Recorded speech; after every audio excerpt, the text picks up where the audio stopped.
Oh, I feel like I'm gonna throw up. Testing. Do you want to tell secrets? I'm crazy. Do I sound like a boy?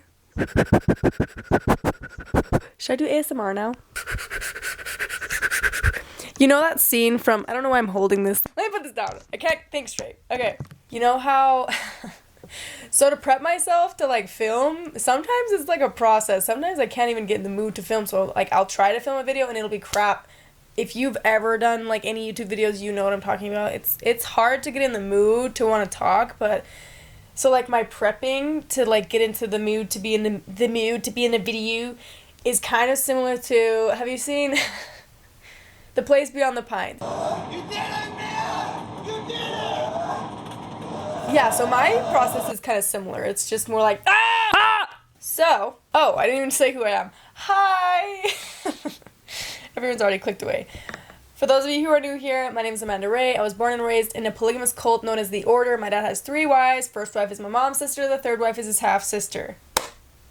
Any questions? If you want to hear more about my story and like how I left the cult and the crazy stories of being in the cult, I have some videos and I'll link them down below. Today, I am going to be talking a little bit about the cult. I was talking about making a video on The Order's website, which I am doing. Okay? I'm doing it. But it's gonna take a little bit longer because I'm trying to put like all the evidence in one video. If I rush it, it's not gonna be as good as if I take my time and get all of the evidence that I need to get. Does that make sense? That video is in the process right now. But I'm giving you guys this video in the meantime because I also said that I was gonna come out with this video a while ago, but I didn't. A while ago I asked you guys what kinds of stories and things did you want to hear about The Order in one of my videos, and I screenshotted all of your questions and I have them here for you, and I really liked a lot of the questions, so we're going to be going over them. Okay? Let's answer your questions, shall we? Do I have ADHD? I don't know. My parents never took me to the hospital. Okay. The first question is, I'm reading off my laptop if you guys are wondering what I'm looking down at. The first question is, what was the moment you realized you really could make it on your own? I guess that's kind of a broad question. Like, are you wondering if I knew that I could make it on the own while I was in the Order? Like, I knew that I could leave and be okay? Or if I knew, I'm dissecting this question too much. So when I was in the Order, I knew that I was going to leave. I just didn't know how. From a pretty young age, like I knew I was going to leave. I just wasn't sure the process. But I was really scared. I wasn't 100% sure how I was going to like provide for myself, but I was confident that I would figure it out. And I think that the motivation while I was in the Order was, you know, anything is better than this. So I will make it work with what I have on the outside. But when I did get on the outside, I learned it was easier to get a job than I thought. But it was also the biggest, like, realizing, I was starting to realize that I had a lot of trauma from where I had come from. So I did get into therapy. Those are the biggest things, but I feel like even since I was in the Order, I kind of knew I was going to be okay because I was working, like, as young as I can remember, the elementary school bus dropped me off to go from school to work, you know? So I never really worried about, oh, am I going to be able to keep a job on the outside, or, oh, am I going to be able to make it? I just was like, the answer is, I will make it. I don't care how hard it is. I will do what I have to do to survive on the outside. I mean, I was worried, but I never had the worries like other people did because I didn't have kids and I wasn't married, you know? So I was like, it was just me. I'm sure that if I had kids, I would be worried about the well-being of my kids, but it was just Amanda. Amanda just had to take care of Amanda. So I was like, I'll be okay. So I guess I had a lot of faith in myself is what I'm trying to say. That's what I'm trying to get at. And I was fine. Like, even though I was making minimum wage and like literally my first paycheck was $240 for 2 weeks of work. And I remember being like, woohoo! $240 and I get to keep all of it? Holy cannolis. Because in the Order, sometimes you weren't even getting paid and you didn't even know. It was like all of your incomings and outgoings in the name of the Lord, okay? Obviously, my opinions of the outside world while I was in the cults were a lot different than once I jumped out into the outside world. You know? And it definitely wasn't as scary as I thought it would be, but it was more lonely than I thought it would be. I just believed in myself, and failure wasn't an option. Does that make sense? Next question. How did you feel when you were leaving the order? I'm assuming that question is like... See, that's such a broad question, too. I'll try to explain it in the best way possible. So, there was a lot of emotions the day I left the order. The exact day was July 25th of 2013. I was 17, almost 18 years old. And I have the entire story linked down below. But basically, freedom and... I don't even know how to describe this feeling, but it's like the feeling of like you're being suffocated, but you don't realize that you're being suffocated until someone finally takes it off. Whatever's been suffocating you is finally off of you, and then you realize, wow, I was suffocated that whole time. How was I living like that? And like you finally get to breathe, and you're like, wow, this is what fresh air feels like, you know? It's kind of like that. Have you seen Tangled, where she steps out of her castle that she's been locked in her whole life, and it's like she doesn't even know what she doesn't even know. How do you explain that feeling? I don't know, but that's how it felt. It felt like this burden, this like invisible weight was lifted from my shoulders, and I was free. And it was like sometimes it was too much. I'm getting a phone call. Hello? Do you want to say hi? Say hi. Hello. Are you guys still watching? What were we talking about before my sister rudely interrupted us? Cami, if you're watching, I love you. The feeling of leaving the order is just a feeling that I cannot describe into words because I don't feel like there's like words that define that feeling. But along with all those good feelings came other emotions too. But the other ones were a little bit later. When I finally realized that I really was not accepted into my family anymore, when I lost all of my friends and pretty much everyone I grew up with, everyone I'd ever known, I lost like overnight. Like accepting that was really hard, and honestly I think I went through a phase of like denial for a little while, and I guess I was trying to look at the bright side and just hope that over time things would get different. But yeah, finally accepting that was really hard. There was a sense of isolation after leaving. It was never to the point, though, where I ever wanted to go back. Never. And it honestly just made me realize I made the right choice, because I remember thinking, wow, they really did just do that to me. Why would I ever want to go back? Like, to be with these people who were okay with treating me like that, who were okay with just overnight disowning me. And it's crazy because sometimes that does work for people who leave this cult. That kind of isolation is too much for them to bear, that they end up running back to the family that treated them that way. So thank goodness it didn't work on me, though. For me, I was like, wow, you guys really are like that. Okay, I see how it is. Like, why would I run back and because that is not unconditional love. That is not unconditional love. That is a love based on conditions. And if you run back to not just family that is like that, a relationship, a boyfriend, a friendship, if you run back to a relationship that is like that was a love based on conditions, you're never going to experience unconditional love. You're going to spend your entire life changing who you are so in hopes that they will love you. And that was what I realized when I left. I really thought that my family loved me unconditionally. And some of them do. I didn't know what unconditional love looked like because that was the only love I had ever experienced in my life. Does that make sense? That was what I was realizing as I was leaving, and it sucks so bad because I remember going through the phase of realizing that my family, sorry, not to like punch my family in the throat, but I had to go through the phase of realizing it, and everyone that I have talked to that has left, that has told me their story, they went through that same realization that their family was not as great as they thought, and maybe the bond was not as strong as they thought. And like I did go through this phase of denial, like oh other people got disowned from their family, but my family wouldn't do that to me. And not to say they all did. I've said this in other videos. Eskel would sneak out to come see me with Rachel, and we'd play Call of Duty. Cami was in contact with me, but over time, the younger ones started to have opinions of me because my dad would have meetings with them and say how bad I am for leaving, and brainwashing over time, it works, especially when I wasn't allowed to be around the family to share my side of the story. I mean, obviously, if you're a kid, you're going to listen to the stories that your parents are telling you, especially if no one else is giving their side, then you have to just believe what they're saying. That's kind of the biggest feeling when you leave is realizing. You're just realizing a lot and learning a lot. But yeah, a lot of emotions when you're leaving the order. It's that feeling of freedom. It's that feeling of not being controlled anymore. But then it's also, that quote, like, ignorance is bliss.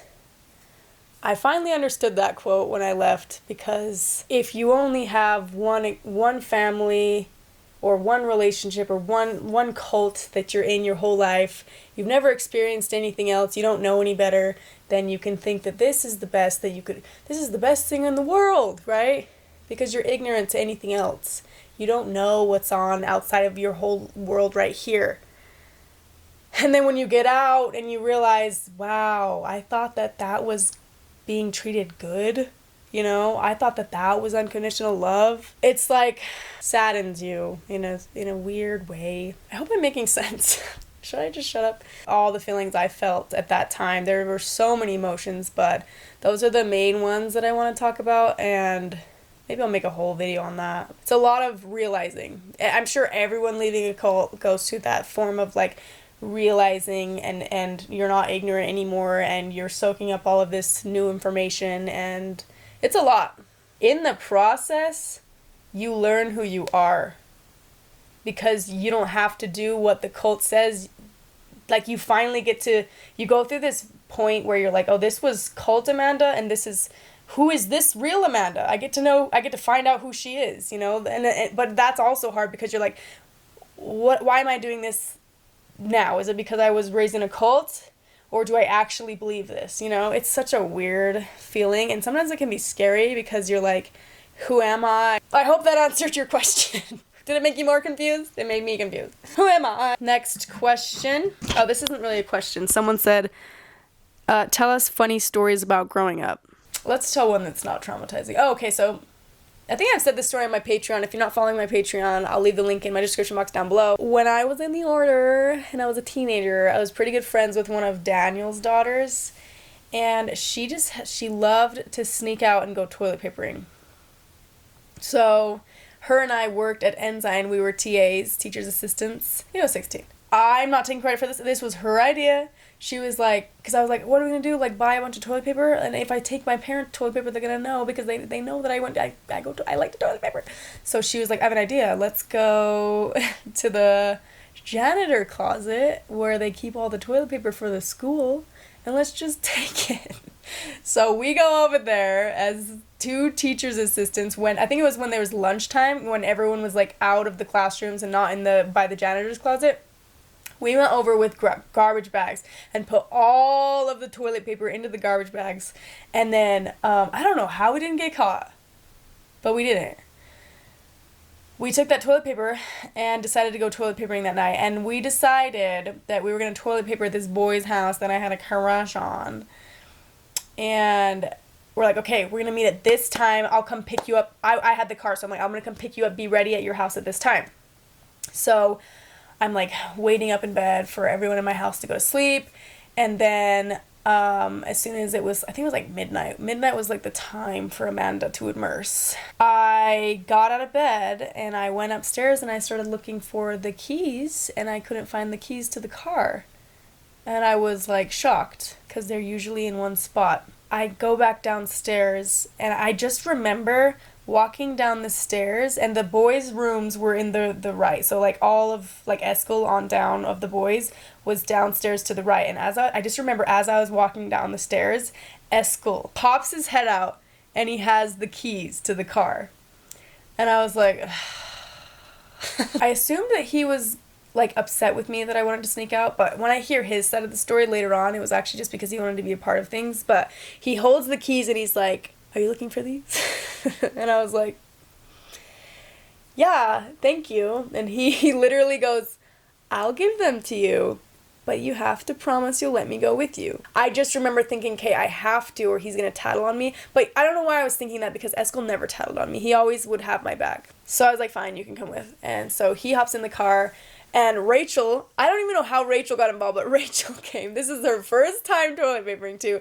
Hers and Eskel's first time. So, and I'm like, join the party. Like, me and my Daniel's daughter, my friend, were like, we had been doing this for like a long time. We're like, oh, we'll show you the ropes. I remember me and her talking about, because one night we toilet papered 14 homes, was it 14? She was planning on getting all 14 of Daniel's wives. I think we got every single one except for Shirley. You're welcome, Shirley. It's really because she just lived too far. She lived by the Woods Cross farm, which was like out of the way. I remember me and her talking about like, how can we make it so that it's a quicker way of toilet papering? And we talked about how you could have like this rod, like a curling iron almost, but it like opens like this so that the toilet paper could be on, and then you would like have a sticky like we were thinking of making a contraption where you could stick it and then run with it on your little thing. I don't know if she remembers that, but I remember like we were going into detail of how we could make our toilet papering just like, this was how I spent a lot of my time as a teenager in the order, because I didn't have freedom in the day, so this is what I did in the night to just get those wiggles out. I wasn't doing drugs like everyone was saying. Everyone was saying I was doing drugs and that I was out kissing. I don't know why, but this was a big rumor that I was out kissing black boys. That wasn't true. I was kissing. I've said too much. We're all in the car. Me, Daniel's daughter, Eskel, and Rachel in the back. And I'm like, they're like, who are we going to toilet paper? And I was like, it's a secret. It was the guy that I had a crush on. So we go over to the house. We get the bag of toilet paper, which is like a huge garbage bag full. And we just start going ham on this huge tree in the yard. And I swear we were only toilet papering for like 5 minutes. It was like 1 or 2 in the morning and a car pulls up. And I remember thinking, who is here at this hour? Who is crazy enough to be here at this hour? It was the guy that I had a crush on. It was his grandpa pulled in. I can't even remember who started running first, but all of a sudden it was like, disperse! And we all start running.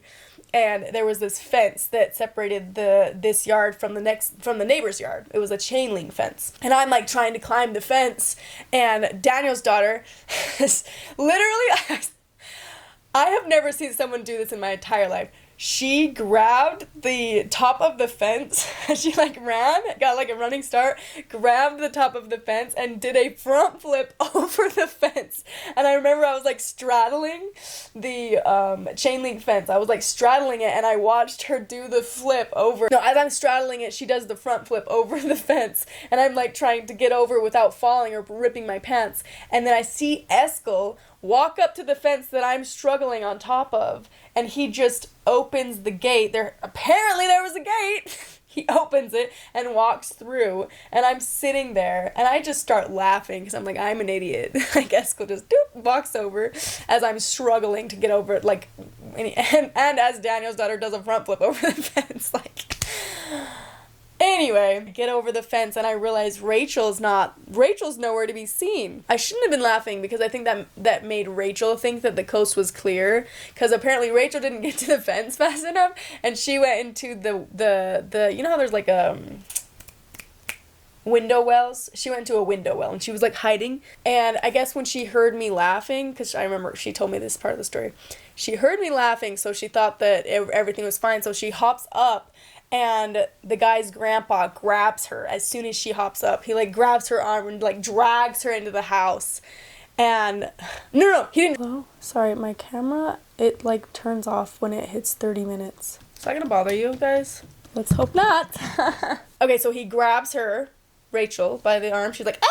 We're booking it to the car to try to leave so that he can't see who we are, especially because Daniel's daughter was so scared that he was going to find out who she was. So we're running to the car, and then they turn around the corner and they see where we are by the car, and we're just trying to run to the car faster than he can get there. I don't know what our logic was. We're going to leave her there. Long story short, he makes us call my mom, and my mom gets there in her nightgown. Oh my gosh, the amount of times I've made my mom come get me in her nightgown, and like police were, anyways. I feel bad for all the, like, nights my mom lost sleep because of me. But I just remember the grandpa being like, why would you guys want a toilet paper our house? Do you guys have something against us? And I remember, like, no, that's not it at all. And then Daniel's daughter was like, it's because Amanda has a crush on a boy that lives here. And then the grandpa's eyes widen, and he's like, really? Okay, well, you guys don't have to clean up the toilet paper. We'll have him clean it up. Like, he, like, supported it. It was interesting. There was a lot more that happened that night. If you guys are interested in hearing that story, that one's a funny story. Maybe I'll ask Rachel if she wants to come on my channel and talk about it. Or Eskel. Rachel was crying, though. She's like, this is the first time I ever go toilet paper. I'm never going again. I was like, Rachel, if you would have just done a front flip over the fence like we were. Eskel's like, amateurs. Anyway, that's a good story, right? Oh, here's another similar question. It just said funny, happy childhood memories, like adventures or holidays with siblings, etc. Holidays actually were really fun in my family because my mom was really good she loved, like, Christmas and just decorating and getting in the spirit. I will give my mom so much credit for that. She was really good at getting us excited for birthdays and holidays and Easter, and every Easter it was like a fun little game to where we would have to look for our baskets in the morning. Like, the Easter Bunny would hide our baskets, and it was, like, so fun to... That's something I do miss, is, like, as soon as I left the order, like, no more treasure hunts for the Easter baskets with my siblings, no more getting to, you know, help set up Christmas gifts for Santa, but, like, those moments were... Like, I do appreciate my mom for making sure that our Christmases were really special. We didn't usually do Christmases with the other wives. In the beginning we did because there was less kids, but it was just so chaotic. I don't know, Christmas was really fun though. Birthdays were really fun too. We were that family that, yeah, we had 10 kids in the family, but every kid tried to, like, get a gift for each other. I remember me and Rachel would wrap gifts for every single one of the kids, and we would put them in these garbage bags and walk around the house like we were Santa Claus, and we would pass them out. It was such a, like, our family was the type where, like, we loved seeing someone else be happy because of us. Like, I don't know if that was, like, our mom that got us to be like that, but I just remember, like, I would get so excited to see my little brothers and sisters open gifts from me. Like, I still am like that. Like, what is it? You know, open it! I do have a memory of my little brother. He's the one right younger than Eskel, and he had this dinosaur. I don't think he remembers this, but we lived at the Blue House. I don't know if I could say the address of it, actually, but it had an attic, and we were always scared to go downstairs. So you had to go outside to go to the downstairs area, and we were always so scared of going down there. It's so weird. I still have nightmares about that house, and I have every time, like, I dream that someone is, like, buried. Like, I swear something happened at that house because I still have nightmares to this day. That every time that house is in my dream, someone's body is, like, getting carried out, or, like, someone dies in that basement. I swear something happened in that basement. Sorry, not to get dark, but... So it was at that Blue House, and he had this dinosaur that was his favorite. It was, like, green, long neck. His favorite color is green. So this long neck green dinosaur that he had with him all the time. He loved that dinosaur. And for my birthday, he wrapped that dinosaur up and gave it to me because it was, like, so special to him. He wanted me to have the joy that he had when he would get that dinosaur. So I remember I was, like, probably, like, 8. And I was unwrapping the gift, and I remember feeling so bad taking his favorite toy from him, especially because, like, I didn't like dinosaurs, and I didn't want to take his joy, but an 8-year-old doesn't understand. I should have just been like, oh my gosh, thank you! But I opened it, and I remember being like, it's okay, like, you don't have to give this to me, I don't want to take it from you. I remember he started crying, and I felt so bad, but... I think back on that memory a lot. Like, he was such a sweet kid. I just feel like all of my siblings were just so that type of person. Like, they would give up something that gave them so much joy just so that someone else could have it. And being able to grow up surrounded by siblings like that was really nice. I'm, like, talking them up so much, but they really were. we were really close. And I do have to give my mom credit for that, because she did teach us to be like, I remember her always giving us those talks, like, if we ever fought with each other, she'd be like, you never know if one day, this was like an example, she probably still does this, but she would be like, don't fight with Eskel, because one day when you're married and have kids, you might need him to help you fix your fence. I don't know why it was always a fence, but what if your fence breaks and you need him to help you build a fence, or da-da-da-da. And then I remember thinking, she's probably right. She didn't tolerate fighting. She did not like us fighting with each other. Next question. Is this thing still on? Don't fall. I have a camera stand. I don't know why I don't just go use it. It's because you're lazy, Amanda. What are some order songs that are still stuck in your head? Put your shoulder to the wheel, push along. You know that song? It's a hymn. Mormons will probably know that one. Mormons? Sorry. Is that racist? LDS people probably know that one. That song pops in my head every time I would be doing my 9-to-5 jobs and I would want to go home. But you know what else pops in my head? It's not a song, but whenever this is so dumb. Whenever I'm at the gym and I'm supposed to be doing one more set and I just feel like I can't, or one more mile and I just feel like I can't. I don't know why, but it's been 8 years since I left the order, but it's still in the back of my mind. So there was this talk in the order back in the olden days of the order, how they would say one more round for the kingdom. And I don't know what they were referencing, working hard on the farm or working hard for the order. And when their days were just they were so tired, then they would say one more round for the kingdom, and then they would keep going. Anyway, that's still stuck in my head. I'll literally be pushing, bench pressing, and then I can't do it, and then maybe it's trauma, I don't know, but in my brain I just see Brother Eldon being one more round for the kingdom. That's so weird. I don't know why I just told you guys that. Those weird core teachings are still in there. They're still in there. Put your shoulder to the wheel, push along. Okay, next question. Leading is its own thing, but how do you feel not being a mother at your age because you're taught that you should? I'm going to be honest. When I first left the order, I felt like, an old maid. I needed to hurry and get married. Having kids was the only... I kind of still believed the order. You don't really have a purpose if you don't have plans on having kids. And so I definitely was and when I had left the order, I remember thinking I'm going to have 6 kids. I don't know why 6 kids was the number, but I was I will have 6 kids one day. Now, being out 8 years, almost 9 in July, I have really been getting to know myself more and asking myself, why do you feel the need? Do you actually want to be a mother? Was it just something that the order taught you? Because I want to be a mother because I want to be a mother, because I feel like I could be a good mother, because I have a passion to make my kids' lives good, not because, that's what I was taught, Does that make sense? I don't feel ashamed that I'm not a mom right now, but I do get sad knowing that people in the order judge me.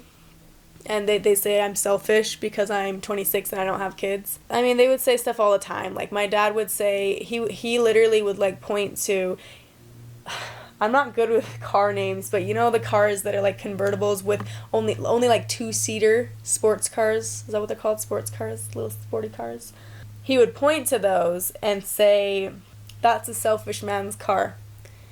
And we would be like, why? And he would be like, because there's no room for a family. He's not thinking about anyone else but himself. I always thought of that, it's selfish to have things that are nice, basically.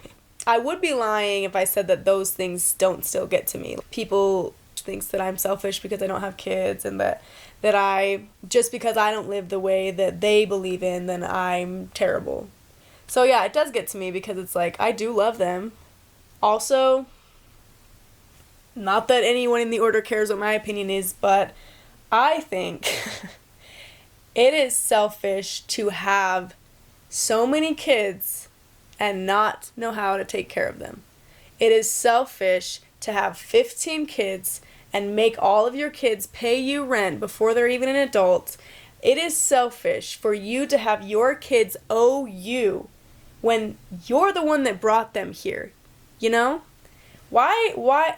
To me, a person deciding not to have kids is their own choice, and that's not selfish. A person deciding to have 15 kids but not even having the means to take care of them, that is selfish. It's not a decision that you're making just for you. It is a decision that you have forced upon all of your kids. To me, that's selfish. That's selfish to have a child and expect everything from them. How is that not selfish? Can you explain to me how that's not selfish? Expecting your child to just devote their entire life to you? It's like so twisted. It's so twisted that they could say, Amanda is so selfish for being 26 and not having kids. But you guys Paul, for example, has over 300 kids. Well, that's what his kids are claiming, that he has over 300 kids. And where is he? Did he think about does he care? Half the kids don't even spend time with their dad. That to me is selfish. Sorry, I'm going on a tangent now. The Order would talk bad about how out in the world there are dads that just have a kid and then they're never a part of their kid's life and they bounce, basically. And I'm like, I remember thinking, you guys pretty much do that too. Like, what makes you better?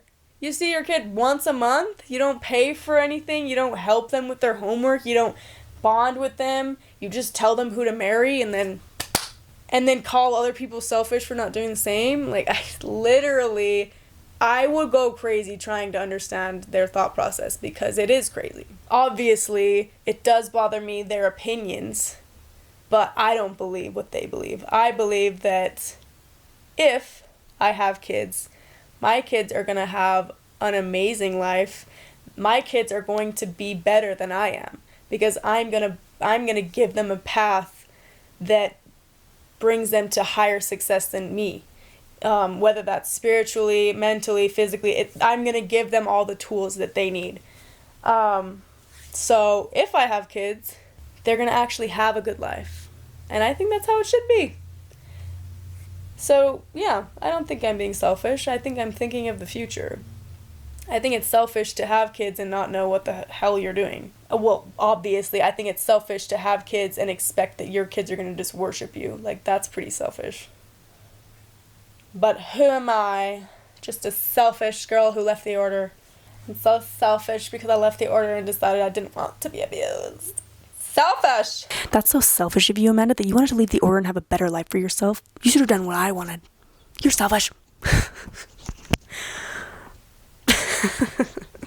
Next question.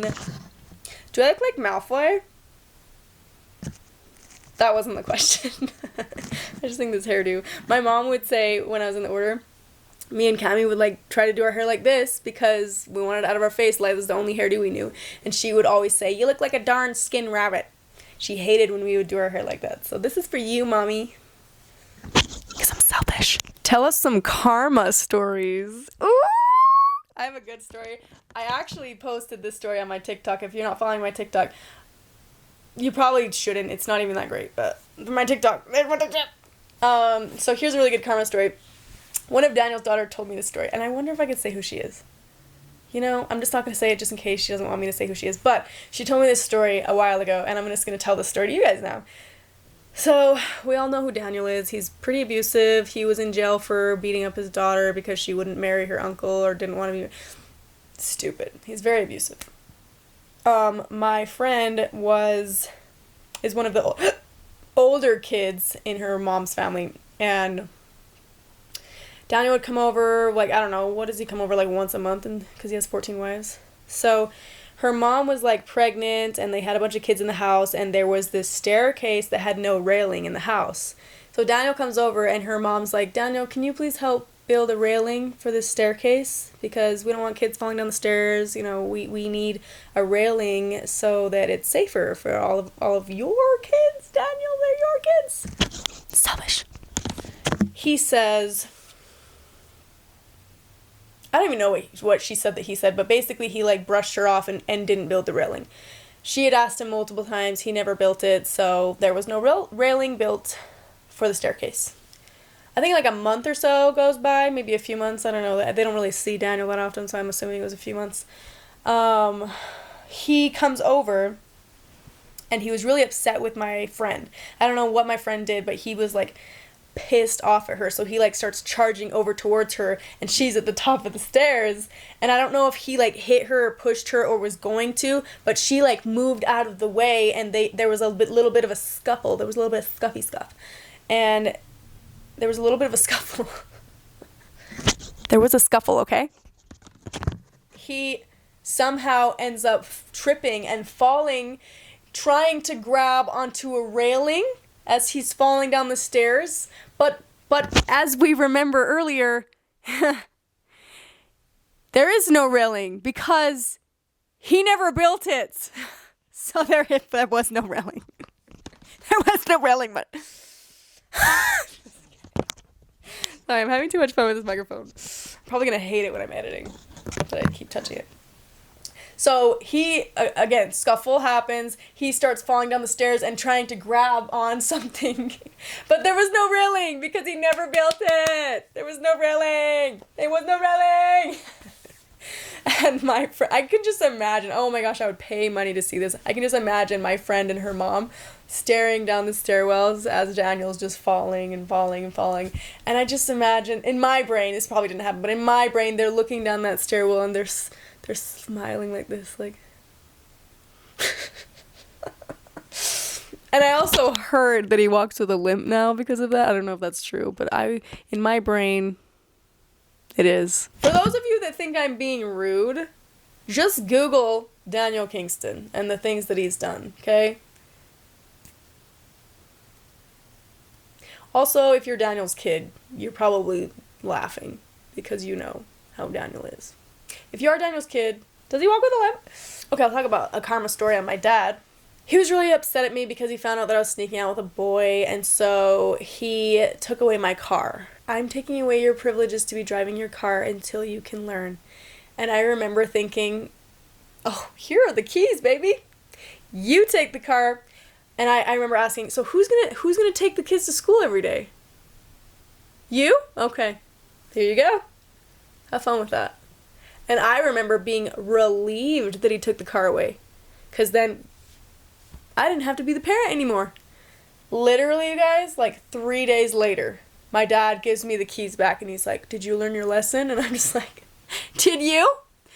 Did you like being a parent to your own kids? Selfish. I'm the selfish one, though, you guys. Remember that. I'm the selfish one.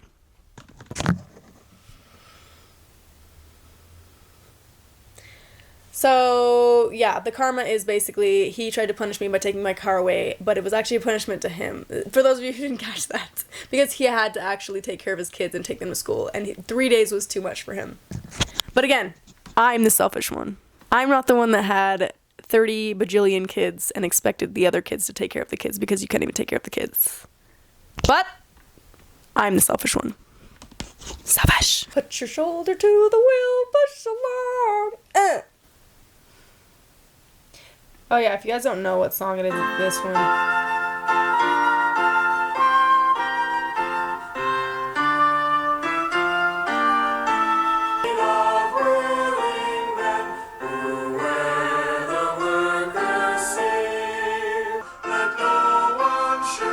How do you shirk? Like, is that a shirk? Making your kids sing that every Sunday and sometimes for home evenings on the weekend for their entire life, I feel like that's borderline child abuse. Oh my gosh.